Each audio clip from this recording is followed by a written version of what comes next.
You know what I'm saying? I've made enough mistakes and got some wounds that's healed, but I still have a reminder of those scars.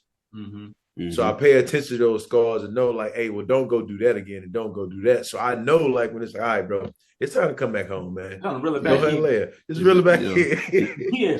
You know what? This is why I share on that point, you know, especially thinking about, I'm not just thinking about like let's use basketball. This is how I always deal with this. And when I teach people, anybody, if they want to hear my perspective on it, I say, like in basketball, you have your pivot foot. Your pivot foot must lock. Your pivot foot, once you lock your pivot foot, you can't move it.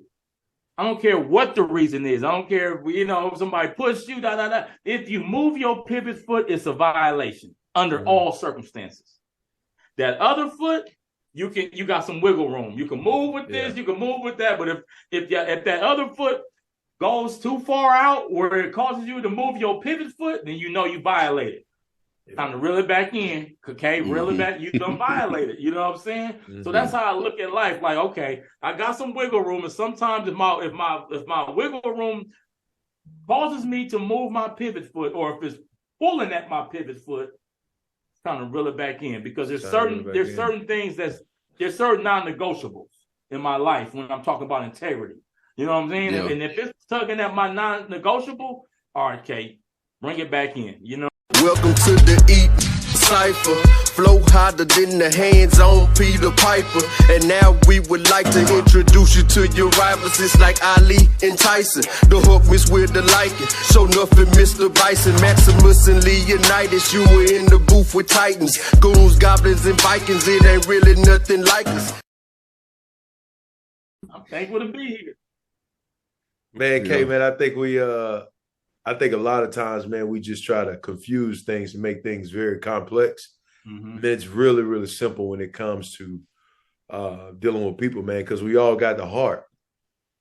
you know? But you know what? To your point, the interesting thing about that is that's the complex part. Watch this. Yeah. The complex part is getting to the simplicity of it. You see what I'm saying? Because the simplicity of it is at the core.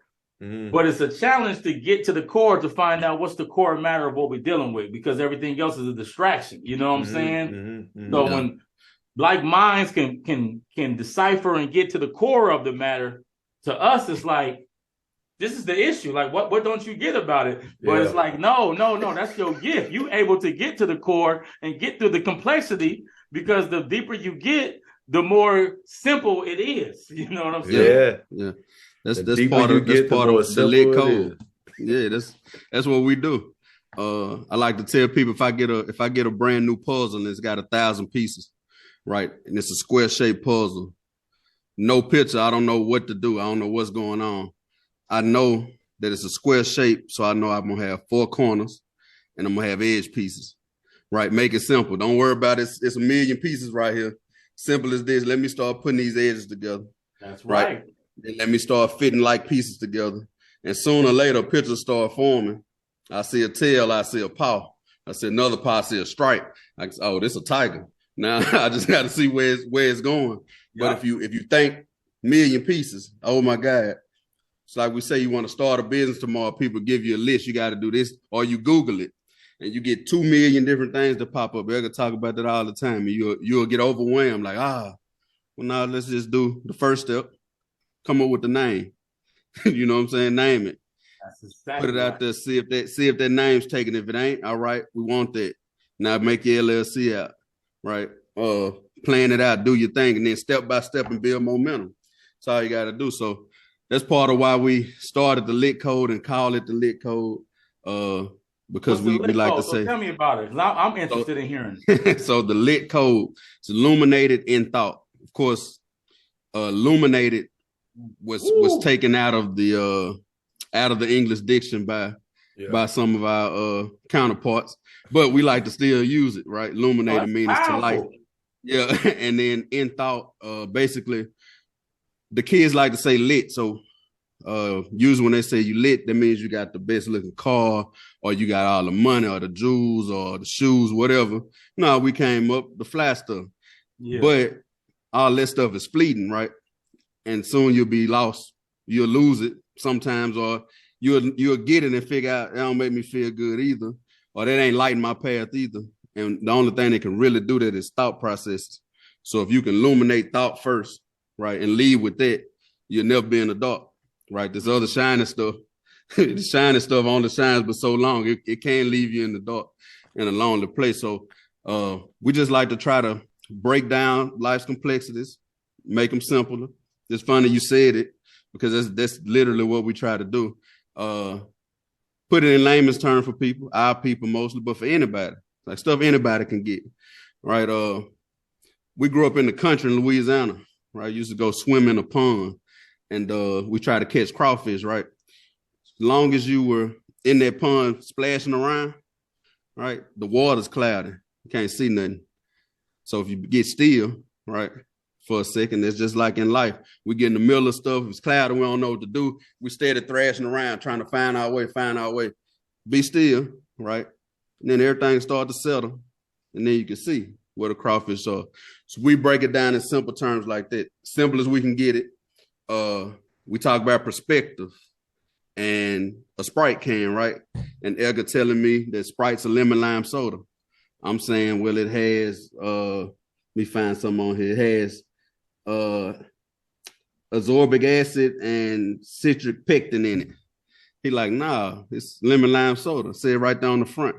I'm looking at the back. I'm saying, nah, it's got this in it. We'll argue over that all day, right? Perspective. Both of us right. Neither one of us wrong. We took a little time and spent that can around.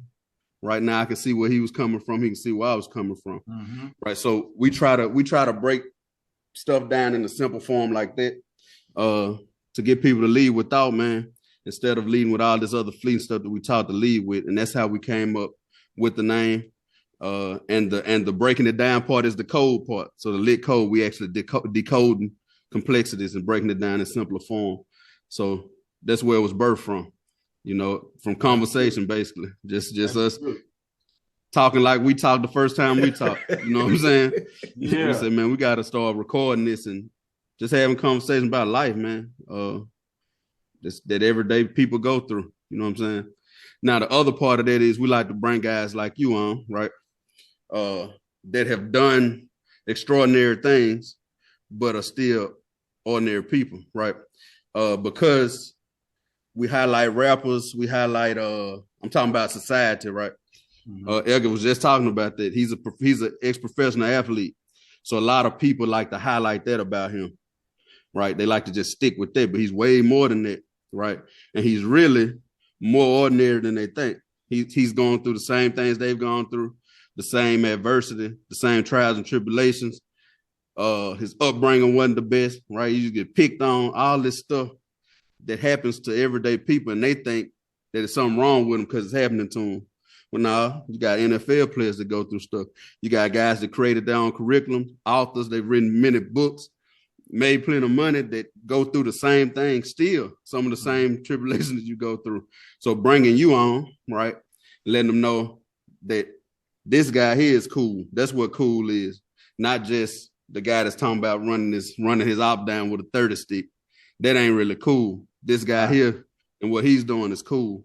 Edgar Jones, where we're from, his name, my name means something. We're from a small town in Louisiana. But when you say our names, it means something. So people have this idea of what they think. Well, and that's cool. We have done great things. But at the end of the day, we can sit down here and tell you about our bouts with depression, our bouts with substance, our bouts with relationships, right? Yeah. With all these different things.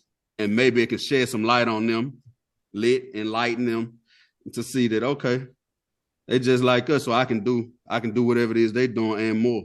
So that's part of what we do.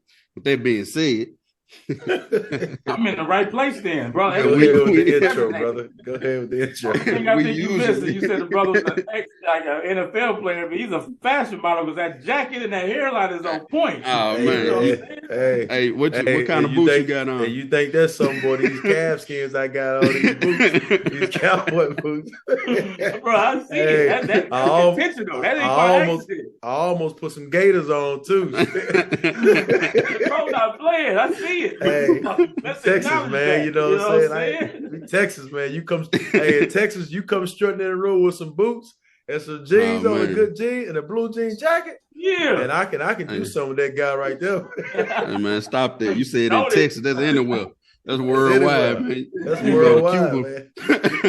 That's solid right there. That's solid. No, I'm in the right place. Everything that you're saying is real because a lot of times we want to tuck everything away, but man, we all dealing with what we're dealing with.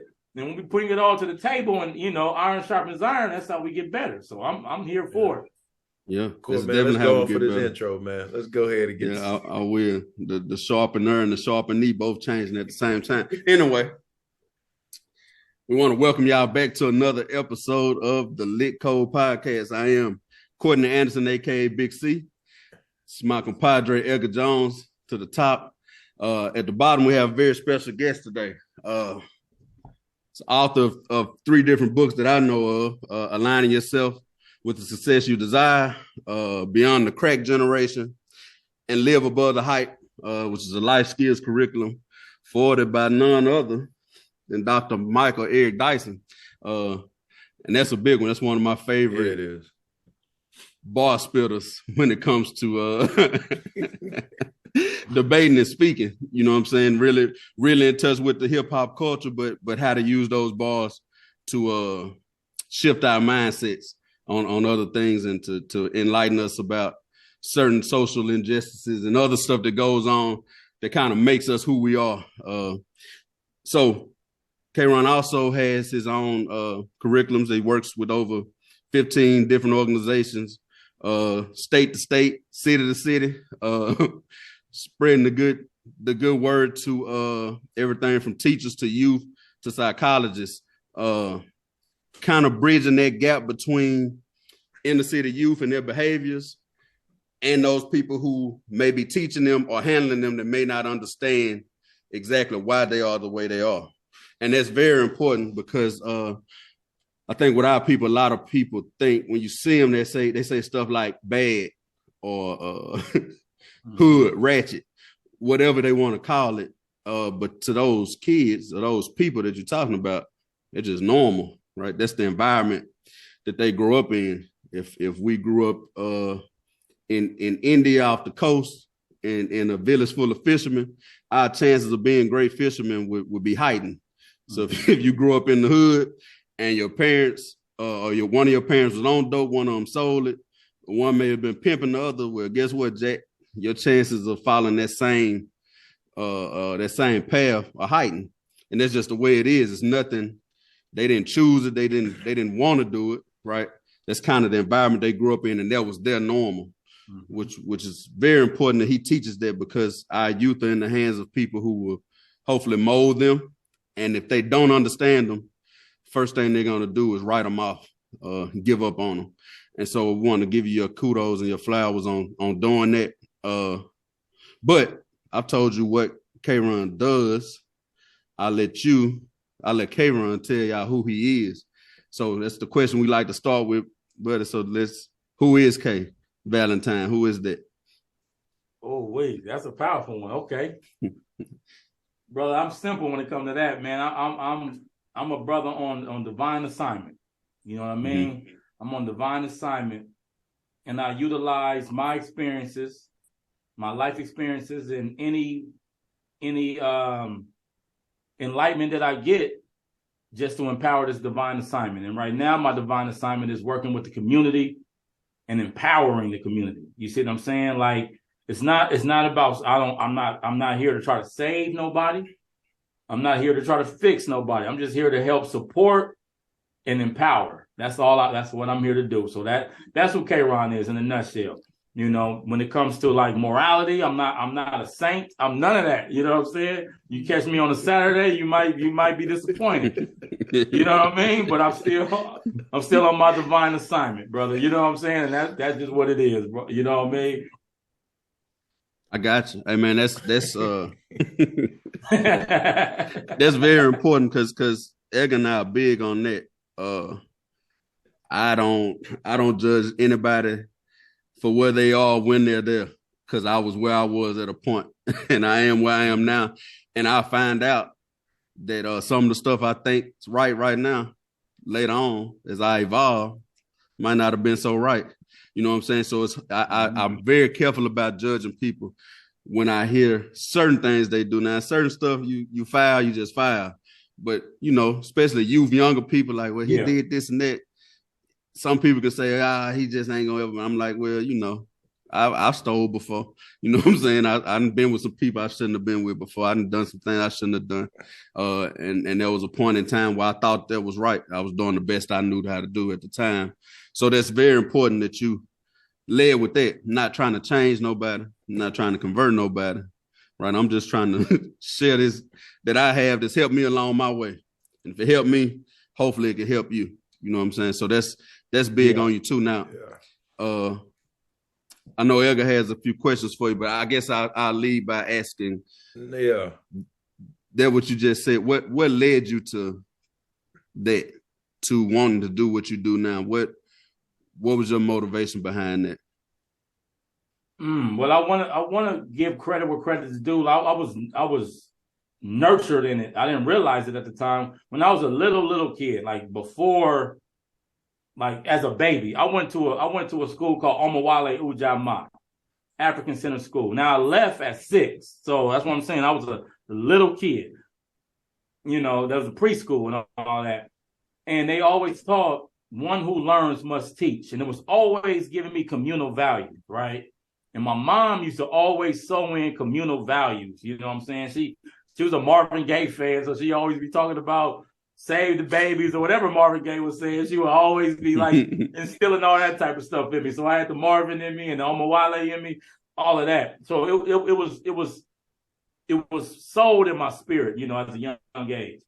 So with all that being said, obviously, if you know my story, that ain't the path that I took early, but it came a time in my life where I got turned on to some information, you know, particularly about my Black people and Black community. And hearing that, I was like, it blew my mind. And I read some stuff, some books. I read, got turned again to some information. And I realized that I'm a part of the problem. You know what I'm saying? I'm out here, I'm a part of the problem. And, you know, the man in me, you know, being a man of integrity, regardless of what lifestyle I was in, I was always a man of integrity. Like, character is everything, no matter what you in my opinion, right? And I'm like, I can't be out here complaining about what the powers that be is doing, whatever you want to call it. It can't if I'm a part of the problem. Right. Mm-hmm. So I'm like, either I'm gonna shut up or I'm gonna be a part of the solution. And for me, I guess I gravitated to what was sold in me early, and I wanted to be a part of the solution. So with all that being said, you know, and again, like I say, divine, just being real, I don't want to oversimplify it. It was some divine pulling with it. You know what I mean? It was some real divine pulling that was like, hey, it's time. You know what I mean? This is the way things worked. And with that being said, I wanted to be a part of the solution. So the way I started was the easiest route or the most obvious route was education. Because I was like, I never had a Black male teacher or any person of color, not a male person of color teacher in my whole public school experience, not one. I said, I want to go into education. I want to break that cycle. You know what I mean? And not that I was so big on education like that, but that's what I wanted to do because I wanted to break that cycle. And that's how I inputted. I said, I'm going to start with that. And then it just, you know, we could keep talking, but it just snowballed from there. The whole answer to that question is, I came to a point where I wanted to be a part of the solution. I made a decision to be a part of the solution and just give what I can give, you know what I mean? Authentically.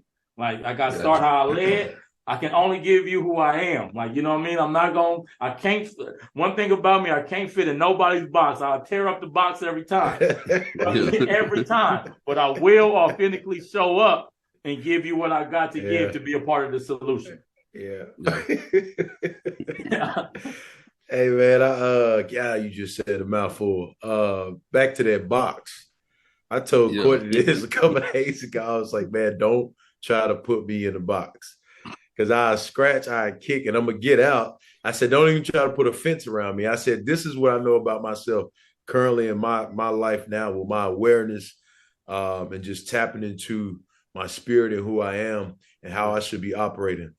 I don't need the fence. I don't need the invisible line. I don't need the box. I just know when it's time for me to come back home.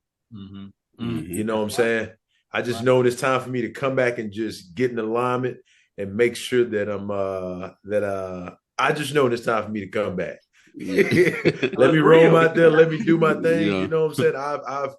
I've made enough mistakes and got some wounds that's healed, but I still have a reminder of those scars. So I pay attention to those scars and know, like, hey, well, don't go do that again and don't go do that. So I know, like, when it's like, all right, bro, it's time to come back home, man. Really back in. Just really back in. Yeah. You know what? This is why I share on that point, you know, especially thinking about, I'm not just thinking about like let's use basketball.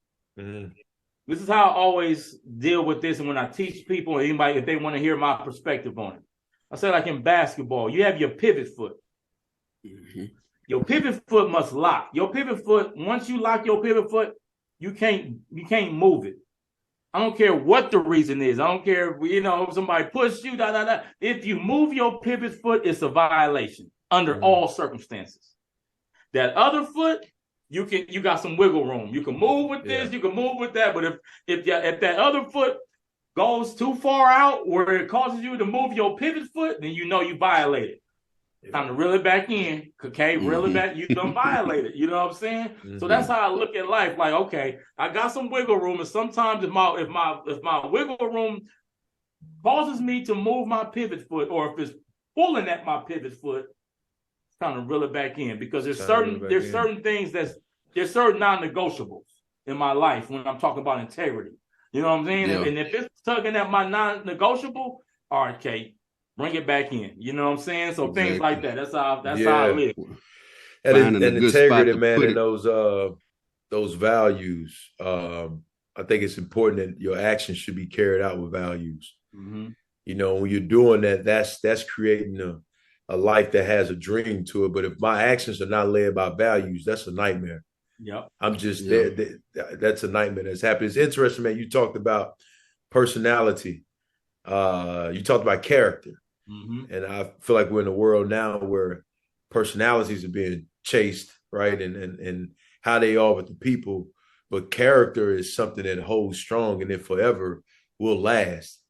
I think about doors and people that I still know to this day that I probably played ball with a long time ago, 5, 6, 7, 8, 9 years ago, that when I still see them and I'm in front of them, man, we talking about character. We talking about integrity. We talking about the man and the individual they were, not because of how they laugh and clown with people, but how they lived their lives, the impact that they had on individuals. And, earlier, digressing, going back for a second, like me and Courtney always say this, man, I only speak from experience.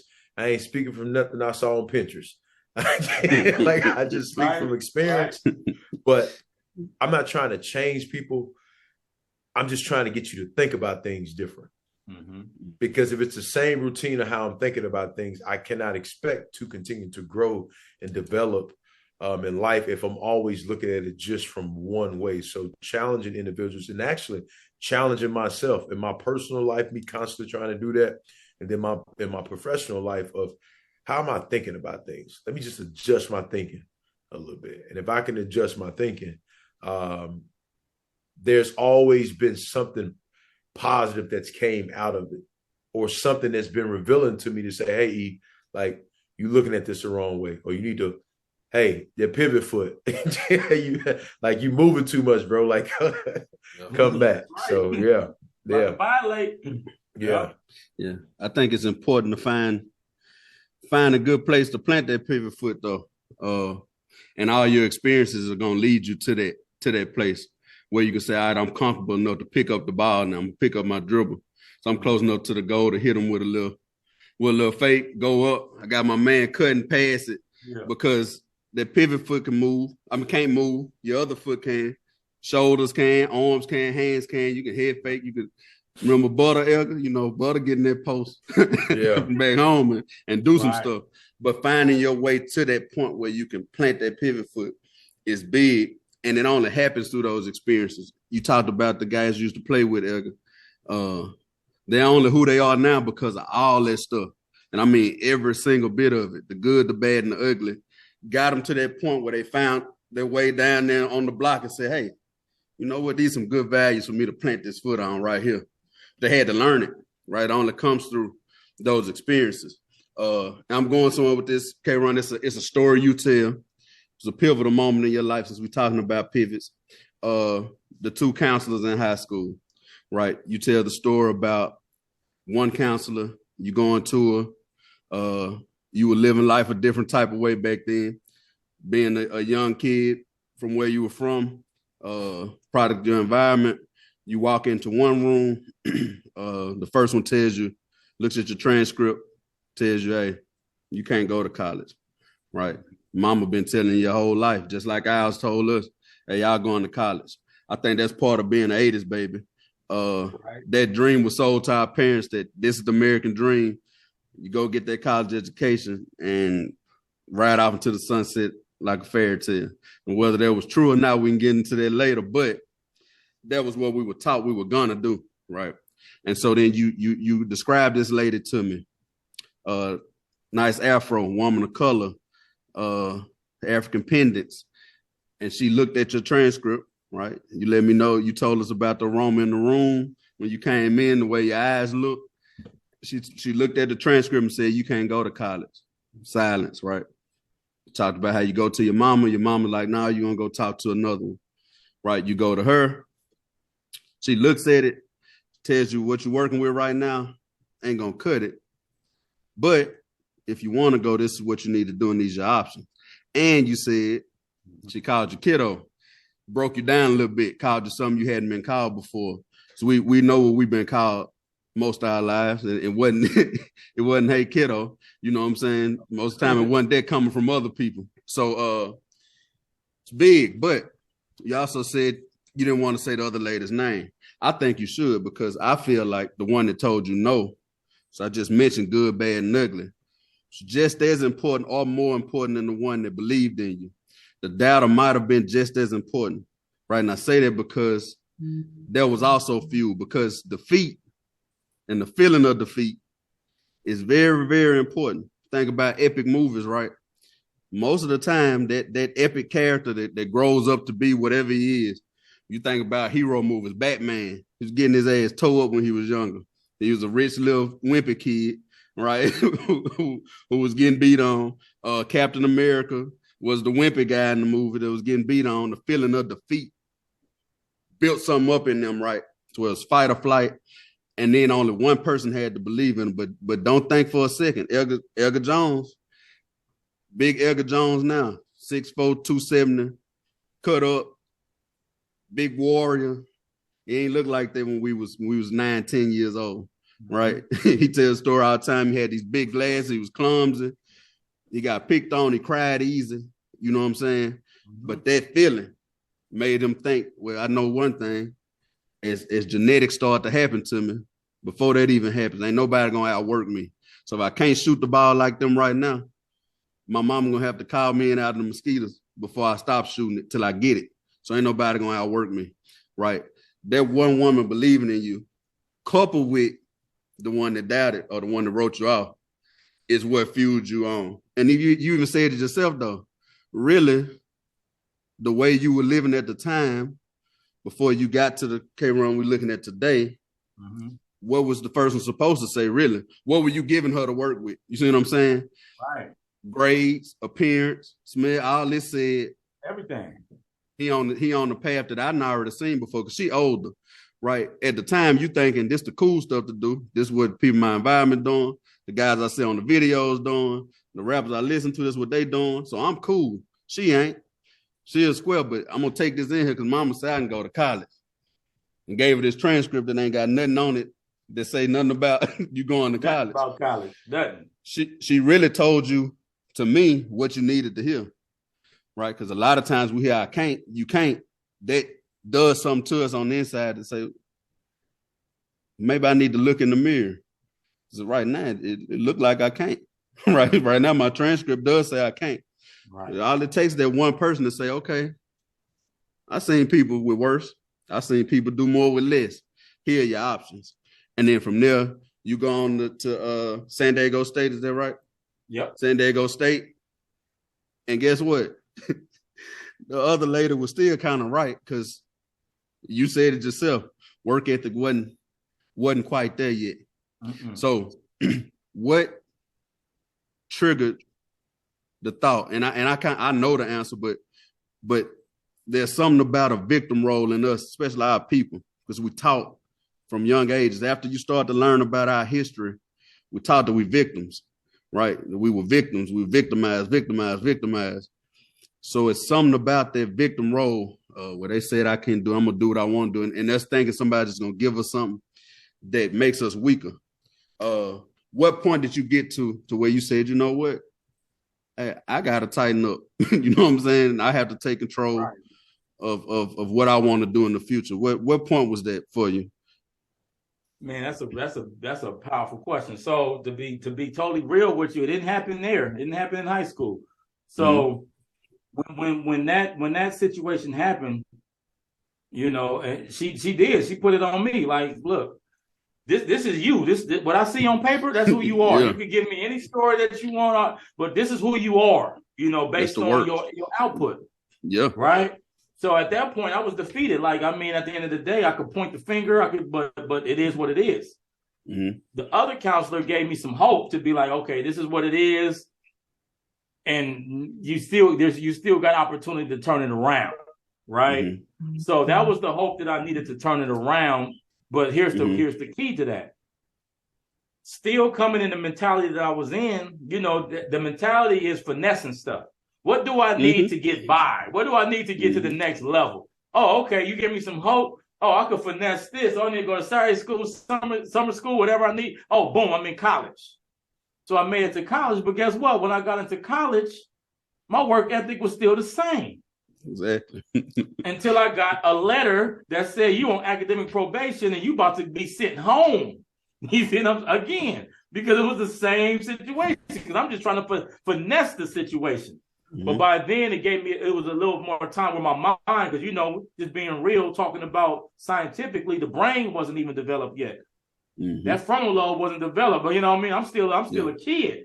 You know what I'm saying? So boom, I get this letter that's like, yeah, you're about to go home. And guess what? I'm reading this letter during summer break when I'm at home. No AC, it's hot. Mama over there hollering, you know what I'm saying? Like that. I'm not ready. I don't want to come back here. Much love to Mama, you great, Mama. But you know what I'm saying? I didn't want to come. I'm in San Diego living it up.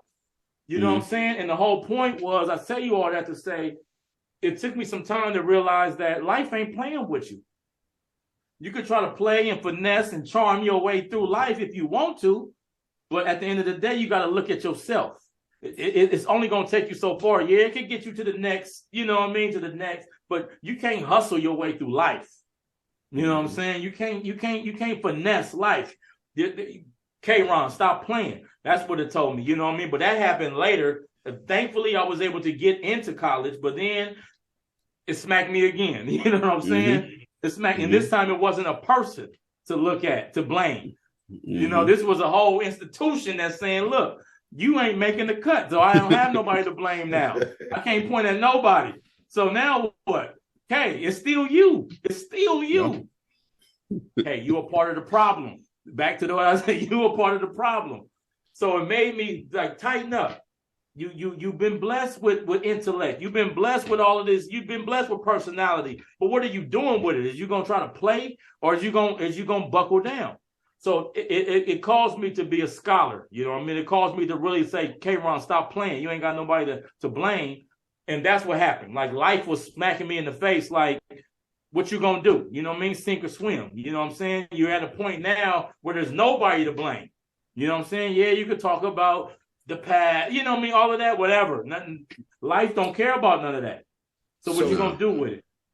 So let me ask you this. And so, but that's been a pattern for a long time, right? Of that thinking and just going, getting by and doing these things just to get by and finessing it. Talk about how difficult it was to make that shift though. Was it easy, or was it, you know, something like, because, you know, it's like, oh man, I'm about to start working out, right? And you getting that good cadence, like, all right, man, I got 2 or 3 weeks underneath my belt. And then week 4, week 5 come back through, and then, you know, you start looking at that long climb, like, oh man, right? Like when you build a habit up for so long, trying to break that habit, and the brain just looks at it as a habit. That's it. This is what we do. How difficult was it breaking that and getting into that scholar mode? It was incredible. It was incredibly difficult because just, you know, this is a book that I didn't write. When I got to college, guess what? I grabbed everybody. Everywhere you go, there you are. Mm-hmm. The world is a house of mirrors. You're going to attract who you are. So when I got to college, guess what? I'm way in San Diego, but I'm attracting all the elements that reflect who I am. I'm not attracting college students. I'm attracting people in the neighborhood. Like, and people was like, how do you know all these? That's who I gravitated to, right? Like, you don't hang out with nobody that go to college. Like, you know what I'm saying? Like, what? You feel what I'm saying? So with all that being said, when I made when I decided, because it starts with a decision, you know, when I decided that this is the path I want to take, it was a lonely path for me. Because guess what? I mean, I know, you know, I got to, people be politically correct. I don't know what the word to use, but I became the weirdo. You know what I'm saying? No, I don't do that. No, I don't do that, brother. Man, I'm giving lectures now. Like, nah, brother, you know, you understand what you're doing to your brain. You know, I'm him now. You know what I'm saying? So I became the one that nobody wanted to be around. Like, bro, don't invite K-Rahn because you already know what he on. You know what I'm saying? He on something else. You know what I mean? So I became that. And it was a very lonely path, because I'm in this transitional period where I'm not over here with who I'm used to, and I don't have a tribe, a community of who's on what I'm on. So I have to really stand on my own too and just be like, this is what I'm buckling down and what I believe in and what I stand on. And it's lonely. And I'm talking, again, I got to just be spirit. I'm talking to God like, what is this? You know, what does this don't even make sense to me. You know what I'm saying? But this is what it is. I'm on divine assignment. So to answer your question, it was very challenging. And it hasn't stopped. It's still challenging. Brother, I'm talking, you know, decades later, I'm still that guy. I'm still in that in-between stage. You know what I'm saying? Especially as being a visionary. You know what I mean? It's like, okay, I see something else that people don't see. And sometimes it gets hard where I'm like, come on, let's go. Yeah. Let's go to the promised land. They like, go where? You know what I'm saying? What do you see? I'm good here. You know what I'm saying? So it's still uncomfortable, brothers, to be real with you. But nah, it ain't easy at all. Yeah, that's a big thing in our community, right? To where we have to say that what you just said, I became the weirdo. I can remember, I'm a big jokester. Like me and my crew in school, people were in a big conundrum because we was the biggest dudes and we had the best jokes. So now you can't even get mad and fight. You know what I'm saying? We asked you, you want to fight? You gotta take you can't do it, but leave really. You don't want to sit by us in the lunchroom or before school start because we own you. One of the comebacks that I heard often in school was, man, what you talking about? You smart. And people would laugh and I'd be looking like, what's fun about that? But where we're from, right? And I think it's because we fear what we don't understand, right? And the reason people make excuses, oh man, I ain't worried about no school, right? You don't understand it. So when we learn it, we don't fear it anymore. Just like a cat, if you don't know how to read too well and your teacher call on you, you'll get anxiety because you're scared of it because you don't know nothing about it. Right. Yep. Same with this other life that we talking about want to live. Well, we grew up here and our parents talking about living this life that they might not be able to even tell us nothing about. We don't understand where we're going after college and what you're supposed to be doing and getting bills and buying houses. We don't understand it. It's easier. It's easier to be this. And I think that's part of the conundrum. That's why it's so hard. Elga and I had this conversation the other day. The hardest thing to do is everybody talk about reprogram. Okay, but you're missing a step. First step is deprogramming. So I got to unlearn all of this, right? All this that I've learned for the first 21 years of my life.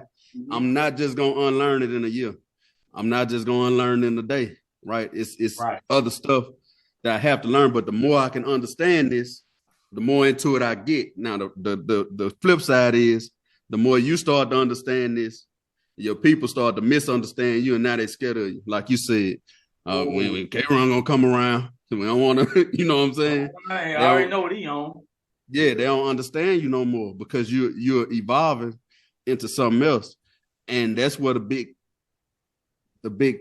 divide is. Where you like, well, I can't hang around everybody I used to hang around because they're gonna pull you back, right? They want to pull you back because they don't understand you no more. We used to.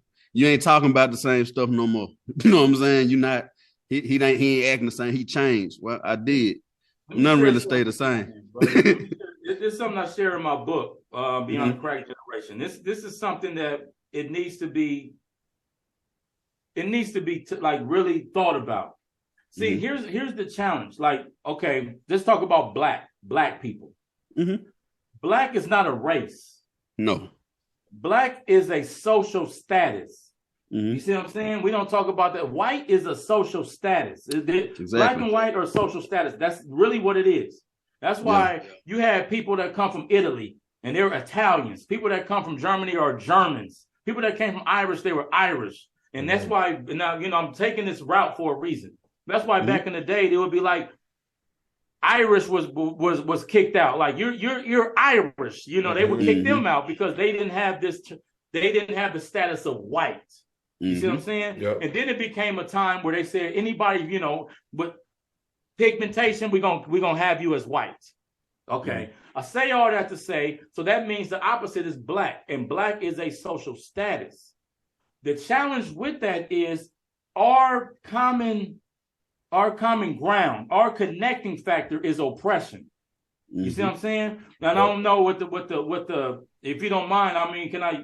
Like, I'm trying to be okay. I can just say what I want to say. So you'll have somebody to be like, he'll be in a suit and tie. You know what I'm saying? All of this type of talking proper grammar, and then you have somebody in the hood to say, "Nah, he ain't a sellout. He a nigga like us." Right? You ever heard that? He a nigga like us. Yeah. That means he connects to the struggle like us. Yeah. So the challenge with that is when it becomes self-sabotage, because if I start to get out of the struggle, I get outside of the tribe, I get outside of the common bond that unifies us. You see what I'm saying? So I don't want to go too far from the struggle, because if I get too far from the struggle, then I'm no longer a part of the tribe. I'm no longer a part of the tribe. Right? But the tribe, the only way to stay in the tribe is to stay in the struggle. So it's like, I don't want to be in the struggle. So what do I do? You see what I'm saying? So it becomes this self-inflicting conflict that we have, and the sabotage. And that's the plight that people, particularly black men, black women too, but particularly black men, we got to deal with, because the last thing I want to leave is the entitlement to be saying I'm a real one. No, I'm real. Yeah. But if I don't come from the struggle, then you ain't real. So what do you see what I'm saying? Yeah. So we got to redefine the whole identity, because I don't want to go too far. I'm gonna trip myself. I'm gonna trip my own self just so I can get back in the struggle. So that I'm a real one. And that's the challenge that we're dealing with as we move into the future of and redefining what it means to be black. Because right now, black is it's a social status that really means the bottom. That means the struggle. I just want to just drop that. That's what we're dealing with. Yeah. We. You know what I'm saying? If you go back to some of our early episodes, you can ask. I talk about that all the time.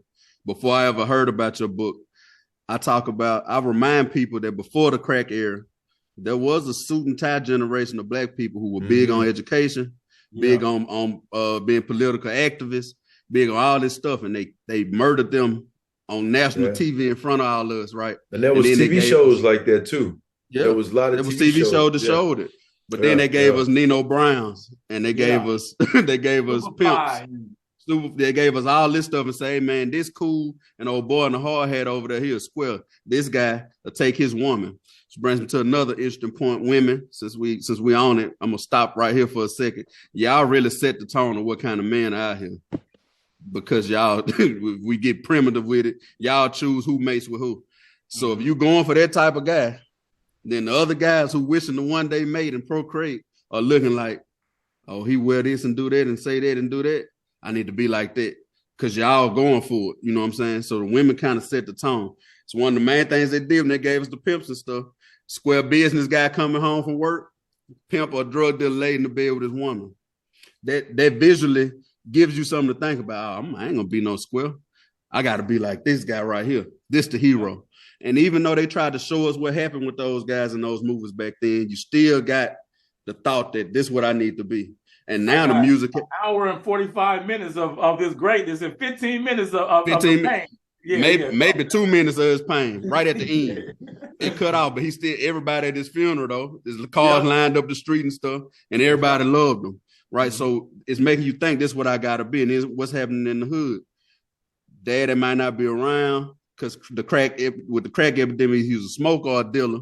So he got killed, shipped off in jail, or he died in the streets, or he just wasn't around. The little boys coming out the door, they looking left to right, they dusty. It's a dude over here shining, all the girls around him, the old women like him. You know what I'm saying? Everybody beckoning at his every beck and call. They coming to him to see what he want. Everybody want to work for him. Who is he usually? The D-boy. So now we watching him, right? And then our music started talking about those guys, and now they talking about the shooters. And that's why every little kid want to be a shooter, because he's looking at who got the flashiest stuff. Access plays a big role in this too, because I'm 35, right? Edgar's 37 now. 37, 38, 38. Just hit 38, December 1st, right? When we came up, our big cousin Tim, he's a pastor now. The only way we could listen to, like when Master P dropped, the 8-ball MJG dropped, the only way we could listen to it is if we were with them. They had to go buy the tape. We get away from our parents, we ride with them, we get to listen to it. Or we cussing and we rapping to it and all that. We didn't have these things here when we was 12, 13, where I could sit here and watch my favorite artist all day long. What kind of gun he got, what kind of car he drive, what he talking about doing, what he smoking, what kind of designer drugs he on. They got access to that now. So that 13-year-old boy, no daddy, right? He trying to earn stripes in this place where we taught you got to either be a shooter, a dope dealer, part of the struggle to fit in, right? And he watching this all day, and the songs, chants, because even during ancient times, chanting was a big thing. That's how we learn. You ain't forgot none of your nursery rhymes yet. If I ask you what come after P, if you don't know it off the top of your head, you're gonna sing your ABCs in your head. And somebody taught you that when you was 2 years old. You still remember it, because chanting is big. You gonna remember that. Twinkle, twinkle, little star, how I wonder what you are up above the world. So ain't nobody forgetting it. Elga, we grew up in the South. If I had money to tell you what I do, go downtown, buy a Ford truck or two. I ain't forgot it yet, because it's a jingle. It's a chant in your head. So if I listen to go pick up the 30 stick and run down on my op 100 times a day, right? And everybody telling me that's what's cool and that's what young boy doing or whoever else doing, I'm probably gonna do it, right? I'm probably gonna run out here and do it. We don't highlight enough K-Rahns, enough Edgar Joneses, you know what I'm saying? We highlight enough of the other side, and then we're taught, this is the other thing you taught when you get away from the tribe, you're supposed to be humble now. When you was in the tribe, you're supposed to brag and boast big. Big dog. You get away from it. Oh, man, I'm supposed to be humble now. I'm supposed to tell nobody about this. Let me just sit here and be humble. So God won't take it away from me. You know what I'm saying? Nah. He gave you light for a reason, right? He gave this light to run with it. So all these people in the dark can see it. Now, what you got to understand, though, K-Rahn, if I've been asleep, laying in a dark room, and my wife coming in and flick that light on, it hurt my eyes first. It's irritating. Yep. Yeah. So when we come back with our light, we can't be so strong with it, because you're going to run. That's why when you open up, you say, I ain't trying to change nobody. So I ain't trying to say, hey, boy, look at this light. Look at this light. You've been in dark so long. You're going to push me away. Like, man, get that out of my, that hurt. I don't want to, what is that? I don't want to see that. But if I just kind of stand off to the side a little bit, show them a little bit here and there, maybe they can see a little better. And maybe they want to hear what I'm saying. Or maybe something I said to them, the seed I planted. That's all I want to do. We want to plant seeds. Now, it's up to you to water it and cultivate it, right? Because a seed going to get cultivated anyway, whether it's a good or a bad one. We just want to plant some of the good ones. One of the main things I always want people to know, I started off saying it, none of us on here think we better than nobody, right? Now, we y'all might say we're not part of the tribe no more. And part of us might feel like we need to get back to it, but that's part of the tricking our people.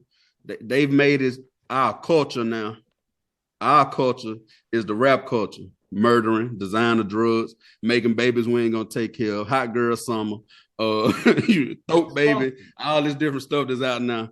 That's our culture, quote unquote. When our culture used to be Malcolm and Martin, right? Standing up for something, owning something, right? Dr. Claude Anderson talks about how integration, once we integrated, we left all our stuff we had to go be a part of some stuff they didn't want us to have, right? All this stuff happened, then the crack era hit. You done left all your business stuff. Now we don't own them, we ain't got nothing. And like you said, black means bottom. Or even you look at the word, you look it up in the dictionary and look at what it means. I'm big on words. I'm big on etymology. Most of your words in your book deal with being above. Even the word height actually means over, extra, above, right? So I'm big on etymology, aligning yourself with the success, right? Alignment, getting on track, rising, above. That's right. We gotta rise. Unfortunately, what they taught was what we're supposed to be is something we have to rise out of. It's crazy how y'all talked about boxes earlier too, and I'm gonna shut up, but it's crazy how we born. Egg and I talk about this all the time. When we born, he has a brand new baby girl at the house, and he has how old is Nova now, Egg? 4. He's 4. Man. He's 4.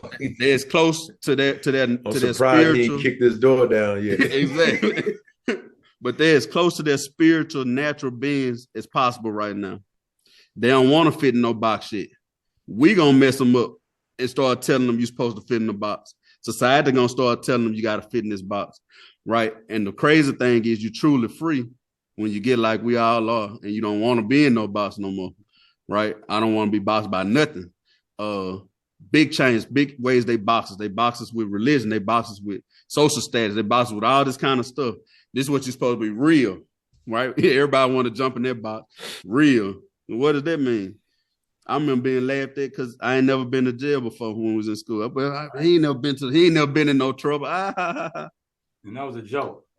A joke. You know what I'm saying? So let me hey, K-Rah, go ahead. Huh? Go. I got no, go, bro. My question ain't going nowhere. I'll go with this down. Yeah. No, you on with us, man. Go ahead.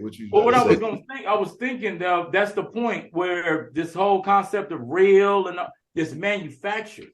You see what I'm saying? Because this is all a corporate identity.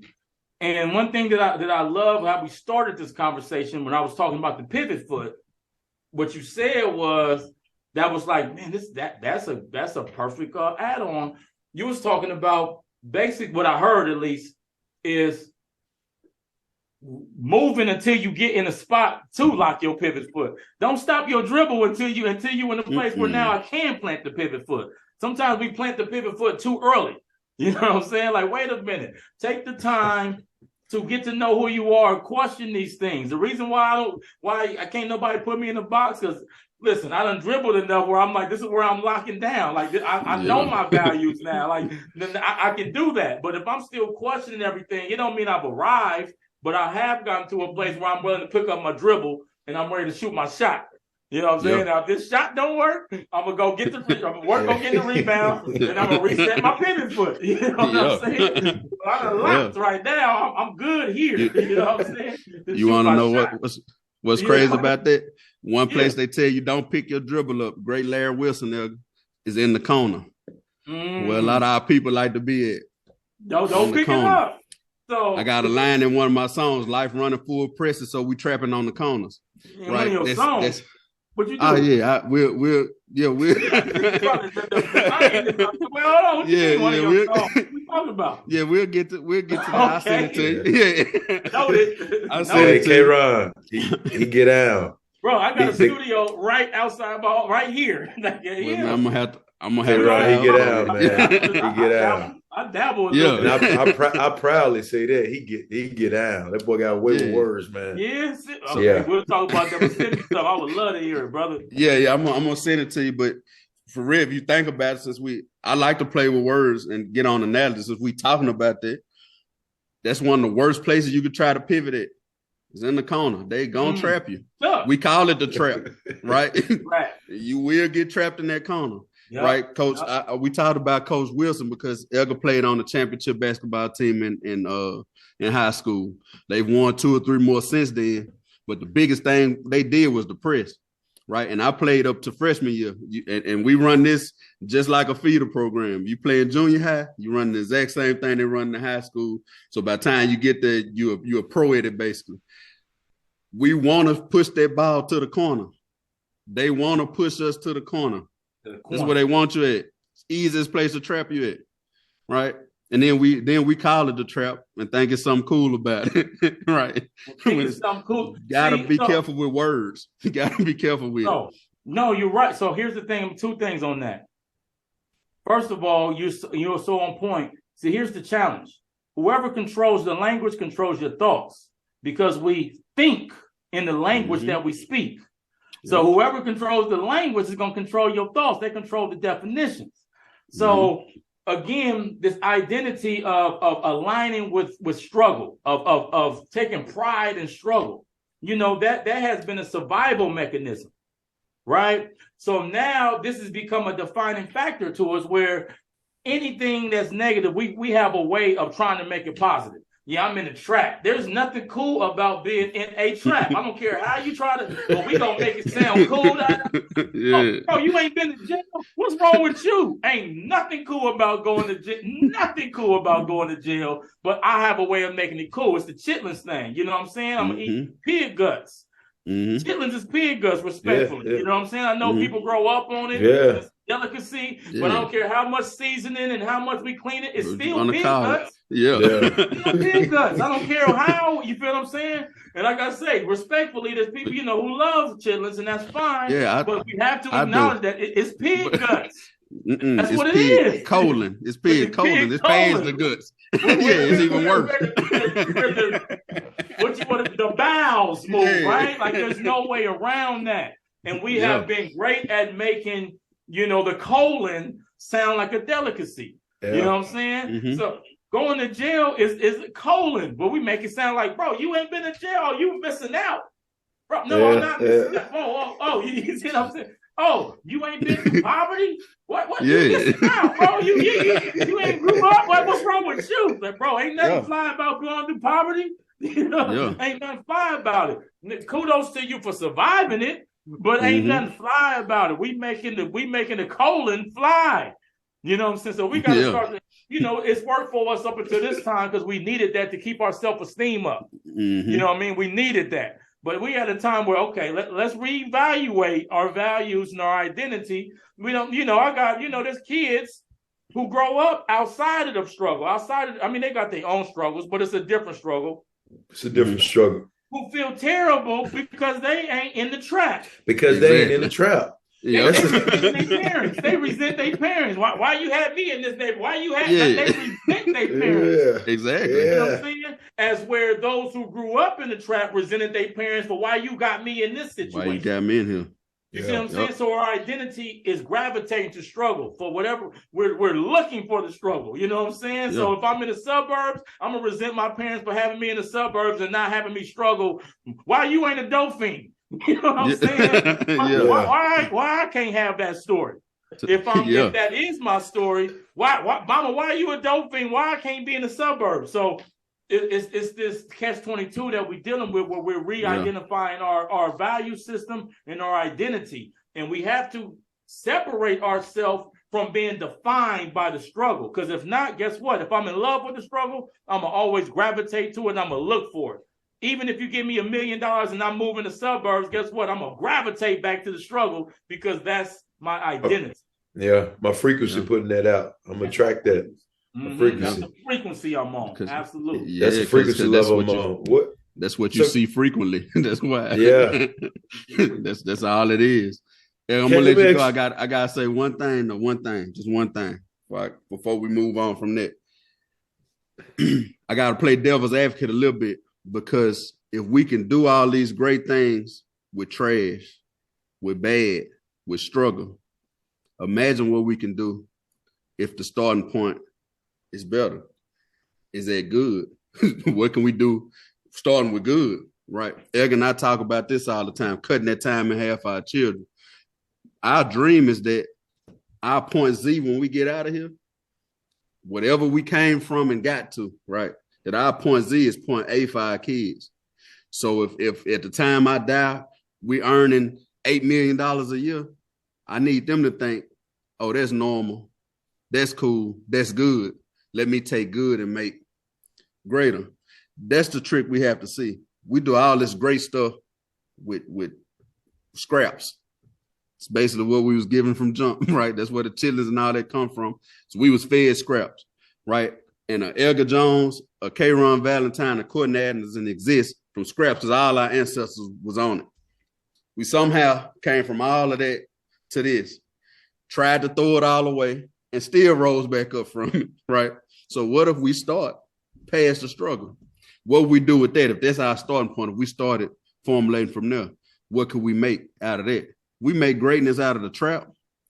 What would we make out of the corporate room, right? The boardroom. If we start in the boardroom, what would we make? We see what we can make out of it. We see Jay-Z's going to be billionaires, starting from where he started from, right? We see what can happen. Why can't we get more of us to think that way? And I think that's our job, right? Platforms like the L.I.T Code, your curriculum, your platform, Edgar Jones going to speak at different places where he's speaking and actually talking in these boardrooms now, actually talking to leaders, right? I think that's where it's going to start. And it's up to us to show it more though. Just as much as they showed us those pimps and the rappers, they show them now, we have to start putting out, even though it goes against what we taught, be humble, be cool, be quiet. We got to start putting it out more and showing, okay, man, look, I ain't in the trap. Right. This why I am, and this is what I'm doing with it. Sometimes you got to show it off. Sometimes you might have to get a little flashy. You might have to pull up a certain type of way. Edgar, we might need to show them the silk suits and lizard boots. Sometimes it's got to be that so they can also see, oh, he got that too. How you get it? You know, planting those seeds. Something on that, because that's a huge one. See, so with that being said, we have to continue the narrative, not just keep repeating the narrative. So what I mean by that, okay, if I learn Courtney Anderson's story, he probably came from the struggle, and then if I learn Edgar Jones' story, I'm gonna hear that, the struggle. But I've been saying this for years. But what about I want to bring the one who didn't come from that struggle into this conversation, because he or she is alienated. He or she feels they don't have a voice because I can't relate to. I mean, I didn't grow up like that. You see what I'm saying? And when I used to work with these, I mean, I still do, but when I work with these young people, they used to be like, I'm out here in LA, it's gang culture. Vallatine, I know you from somewhere. I know that you gang bang. I know you got to be from some hood. The way you move, the way you talk. I'm like, look, listen. That don't. First of all, no, because that really, just to be real, that wasn't my story. But where I come from, I don't even want to go there. You've heard plenty of brothers and sisters that came in your life and say, don't make the same mistakes that I made, and they've heard that. So subconsciously, if that's all I'm hearing, every successful person that's came to my life has told me where they came from and where they are now. Subconsciously, I'm gonna tie going through that as a part of success. Everybody don't have to go through that. So you got some people who's gone through it, and okay, power to us for overcoming that. But there's somebody who grew up in the suburb, who grew up in these things, and they have a voice. You see what I'm saying? Like, we have to diversify the narratives. Right. So talk about Jay-Z. Guess what? You can't say Jay-Z without talking about he was on the block first. When I talk about the Tyler Perry or whoever, well, he was homeless. You know what I'm saying? We always got to include the struggle when it's somebody from our community. Think about how many people from other communities that are successful. You don't hear they struggle. It may be a couple that you heard about it, but you don't hear like this is a prerequisite for their story that they came from nothing to something. So if that's the only narratives I'm hearing, I feel like even if I have to come from nothing to something, I got to get it from the mud. Yeah. So if I'm not in the mud, I got to find my way to the mud so I can get it from the mud so I can have a story. Yeah. You feel like you got to go do it. We got to diversify that narrative. That's it, man. That's big. Because when people actually want from, I say Louisiana, They say New Orleans. I'm like, nah, man, Raven. 2 chickens and 1 egg, man. That's our population. Shotguns, hunting, fishing, riding tractors. We're going to wear some boots and we're going to get on some horses.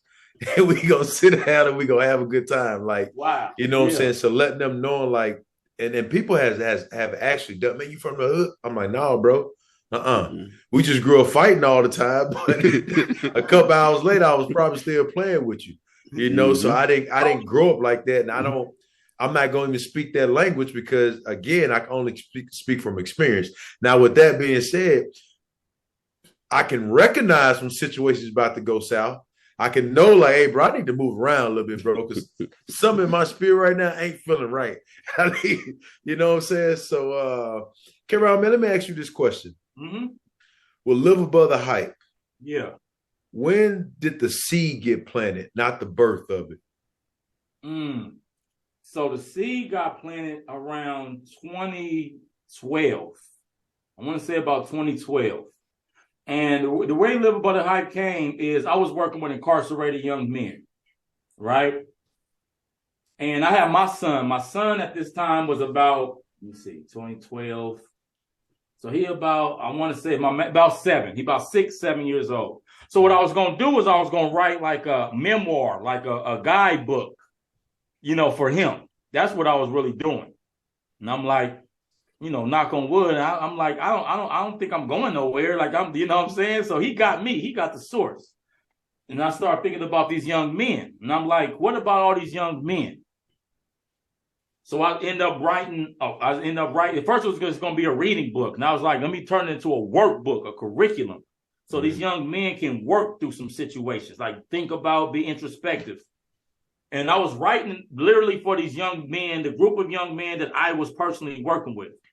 But as it kept developing, it got bigger and bigger. And me being the guy that I am, I'm like, I always wanted to be A1. If my name is on it, I want to be A1. So then it became like, wait a minute. If I'm going to do it this way, then I'm going to package it right. I need to get a cover. I need to, I'm going to do it right if I'm going to put it out.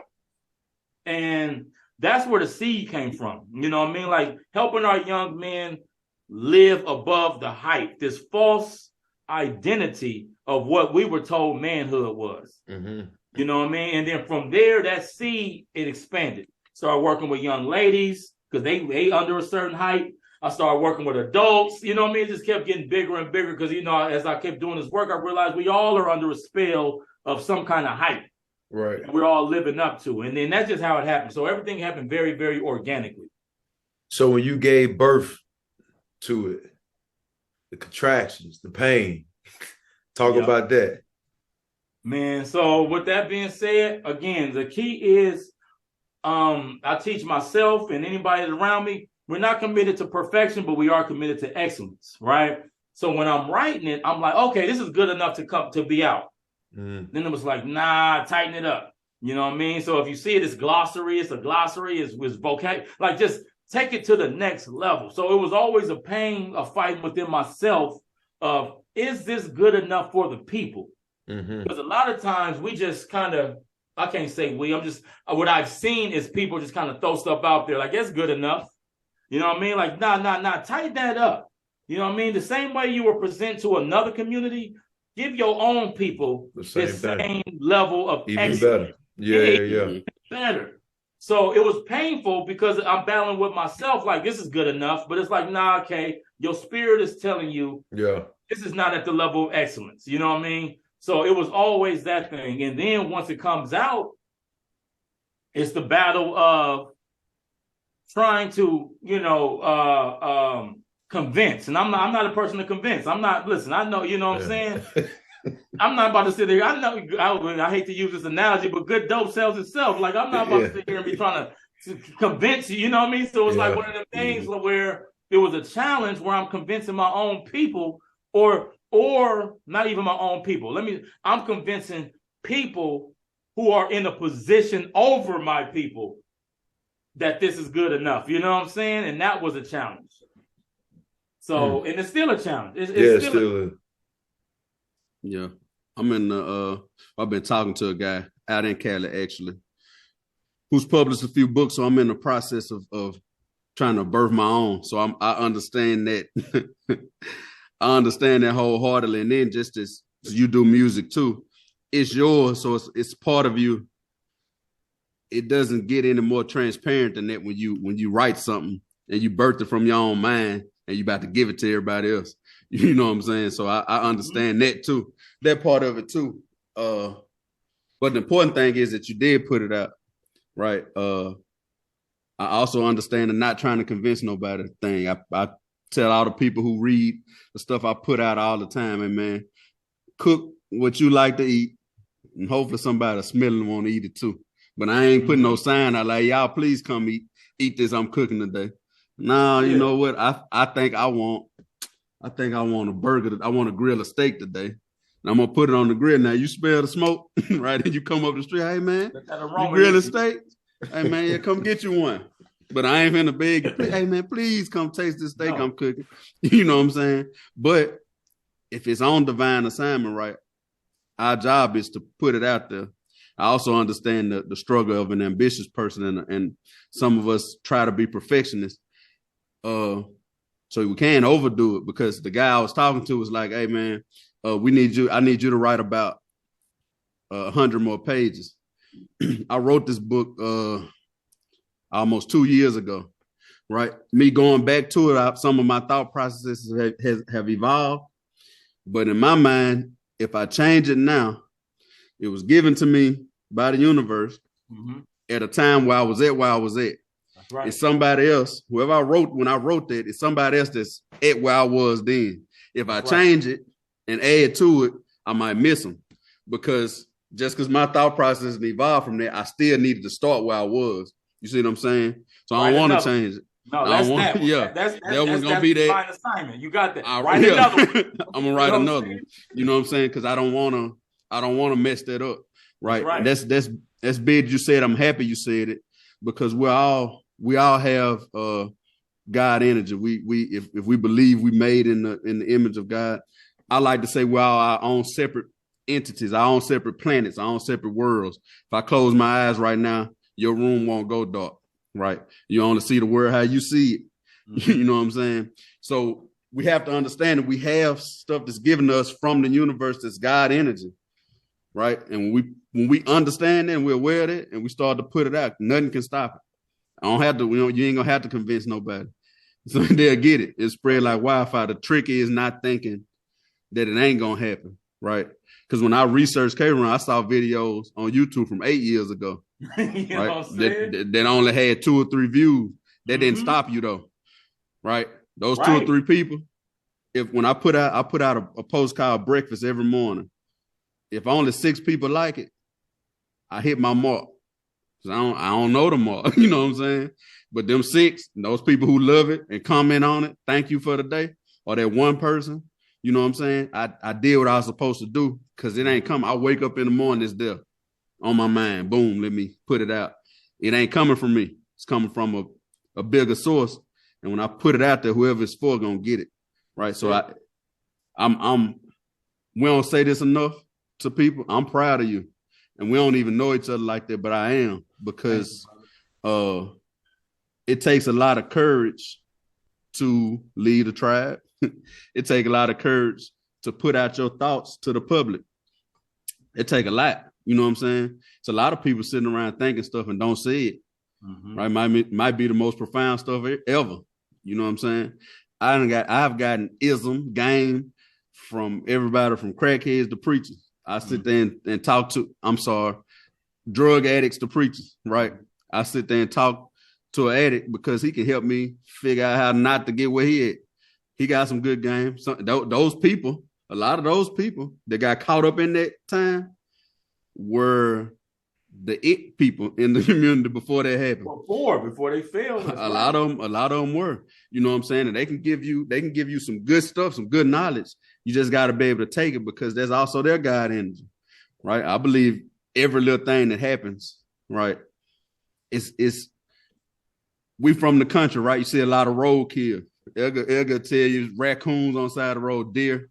Do you understand how perfect something has to be set up for you to run into? Just think about this. For you to run into an animal crossing the road. You left the house, you dropped your keys on the ground, now had to pick them up.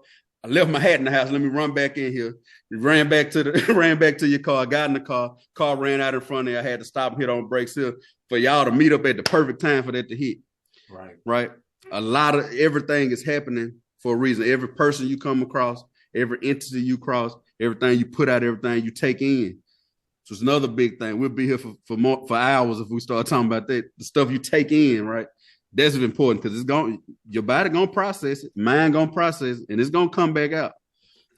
Whether it's porn, the music you listening to, the video you watch, right? It's gonna be processed and come back out. So every little thing that we do is leading up to something else. And once you become aware of that, you'll be more mindful of what you're doing and how you're doing it. That's where the struggle comes in that you talked about earlier, that we still trying to, because of certain stuff that flesh or mind tells you, or even that you've suppressed, that you've learned to beat and defeat. He's telling you, hey man, yeah, go ahead and do that. And you're like, nah, bro, because I'm on divine assignment here. I can't do it. You know what I'm saying? But it's still a tug. So it's still a struggle in beating that person every day too. Or I'm sleeping. I got K-Rahn, I got to do this, and this tonight, and these boys want me to come on this podcast. Man, I could get some sleep. Oh, I can go ahead and get on there. It's a decision, like you said earlier. Right. And it's a fight with that. Elga runs, 7 miles every day? It's probably every 2 or 3 days I'll get out there and do 5 to 6. 7. Yeah, who's you know what I'm saying? With no music, maybe every 2 days. With no music, man. No music, K-Rah. No music, bro. I be like, hey, that's a whole nother. There's some conversations we can go down, be a whole nother episode. Yeah, and it will when we find part time. 3. We're gonna have to make this a mini series right here. We got but that struggle is real, man, and that's the part we wanna share with all y'all for real. Like, no matter how good a K-Rahn's doing, the Elga's doing, Courtney's doing, there's still an individual struggle that everybody deals with on a day-to-day basis, right? We just learn how to beat it more so than we let it beat us. Try to win minute by minute, right? Because that's how it's happening, second by second. You're making a decision. We trying to just make sure we make the next right decision, and those minutes will lead to a good day. Good day lead to a good week, on to a good month, on to a good year. But we're doing it one step at a time, like I said earlier, finding those edge pieces in those corners first, right? So we just doing it one piece at a time. We ain't trying to eat the whole elephant in one sitting. You can't do it. We're going to chop some of them and put them in the freezer. So we're going to eat them. But we can't eat them all today. You know what I'm saying? So, yeah, I'm going to shut up. Let you have the flow. Man, I got more questions, but this is what we're going to do for the sake of time. K-Rah, yeah. I'm going to save them questions because I know eventually at some point in time we'll meet back at this moment. Yeah. We will. Yeah. We will. Because if, yeah. Clearly. Yeah. Clearly. Yeah. We will, man. We will. I just want to say, man, hey, dude, seriously, I know it's only been 2 or 3 times we talked to each other, and then just through text, man. But also, man, just proud of what you're doing, what you're standing on, the courage that it had to take for you to do that. Even when probably some of the closest people to you probably couldn't see it. That's the thing about the vision. Only you can see the vision. And people that follow got to trust. And at times, man, there's probably been people around that just didn't see that vision. That didn't mean they love you no less. They just couldn't see it, you know. And you still had to move on that, brother. So just salute you, man, over here from Texas, bro, and proud of what you're doing, man. And just continue to let that light shine, bro, because it's shining on you. And let me share this with you, brothers. On the same note, thank you for that. What I value with you two brothers that I have met is it's a genuine. I feel it. It's genuine, right? Where again, breaking some of these cycles. It's like I see how y'all interact. It's like you support one another, like, you know what I'm saying? Like, brother, I want you to shine. Brother, I want you to shine. Yeah. And guess what? You shining is not going to affect me shining at all. Like, not even kind of.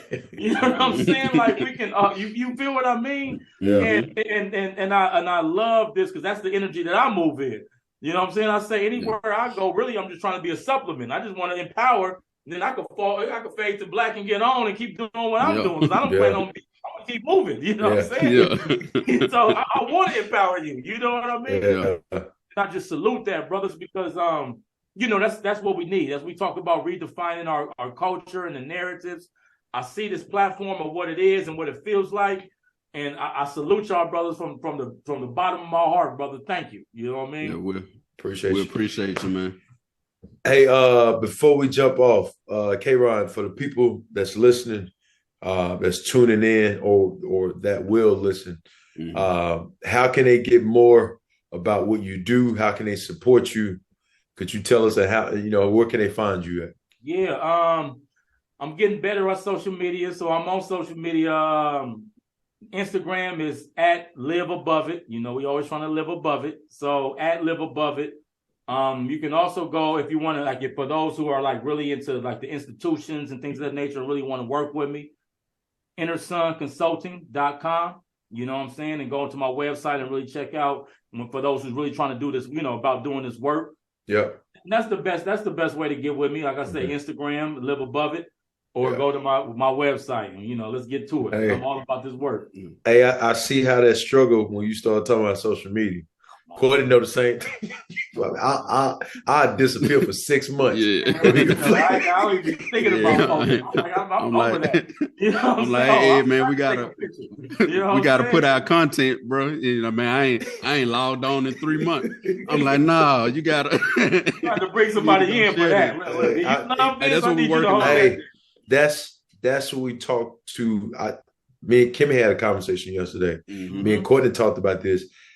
We need to go ahead and bring somebody on that I record it, boom, and I give it to you post it, because man, the frequency level that I'm on right now, man, it just that does not attract me. I'm not attracted to it. It's cool. I understand the importance of it, but I just understand too the rabbit hole you can go down. And because the discipline that I have, I just know what I need to be disciplined about. And that's more don'ts than do's. And I don't need to be doing that too much. So I need to give it to somebody. That's what discipline is. There's a lot of don'ts rather than do's. More don'ts than do's. Yeah. That's it. Yeah. So yeah, man. So, all right. With that being said, people, we need y'all to watch on Facebook. We need y'all to log in and watch our platform on Facebook. Now, we want to thank y'all because I didn't do this like we usually do on the intro. I want to thank each and every person that listens, watches, Spotify, Facebook, Ghana Podcast, Apple, whatever you listen on, whatever you watch on. We thank all of y'all. We thank K-Rahn for his time, because time is something I don't make it. We just can't get it back. And so we appreciate you spending your time with us, man. Egg and I have a big jacket and turkey giveaway coming up. Y'all will probably see this episode after that, but I'm shouting out a thank you to everybody who's assisting with that back home now, because we won't be there. So it takes a village of people to get that done for us. Shout out to y'all, Butchie, my daddy, my stepmother, my mother, whoever else is helping with it, Tim. Appreciate y'all, man, for making that happen for our people back home. This is the L.I.T Code. We out. We love y'all. Peace. Peace.